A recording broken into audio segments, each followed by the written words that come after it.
Hey everyone, thanks for stopping by, and welcome to my video review of the LCT SR3. I purchased this gun from Ehobbyasia for $330. I know right now Evike's got it listed for $325, but when I purchased this gun originally, it had just gone out of stock on Evike, so Ehobbyasia was the next best choice.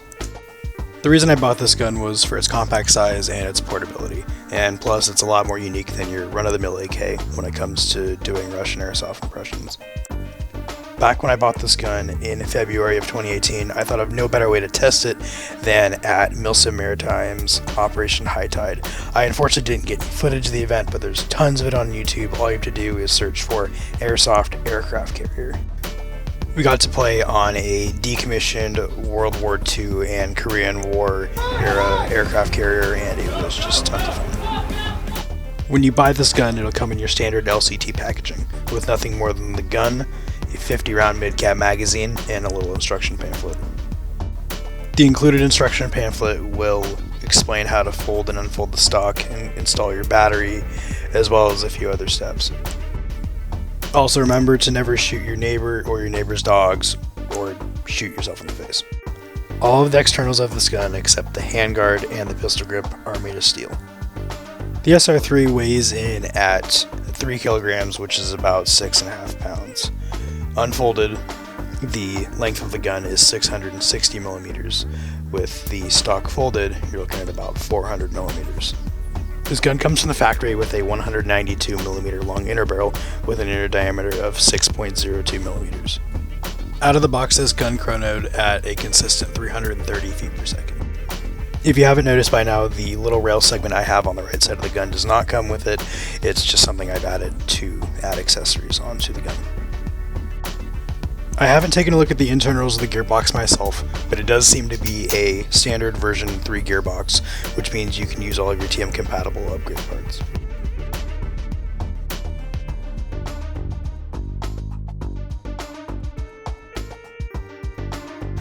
When you're putting your top cover back on, be sure to align the prongs properly or else you'll damage your gun. It's pretty easy to do, I've almost done this a few times.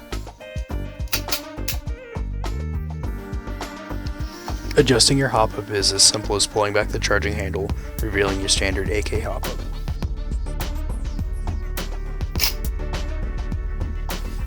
Operating the gun safety can be done from either side, with the lower setting being safe and the upper setting being on fire.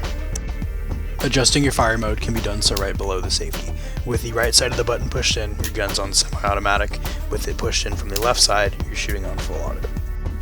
To unfold the stock, push forward on the latch that catches on the rear sight and fold the stock towards the rear of the gun.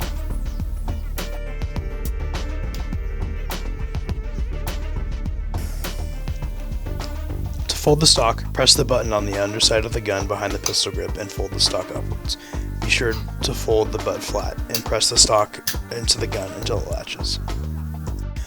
The iron sights of this gun are similar to AKS-74U iron sights and have 2 apertures for 100 and 200 meters respectively. The iron sights are also accessible with either the stock, folded, or deployed.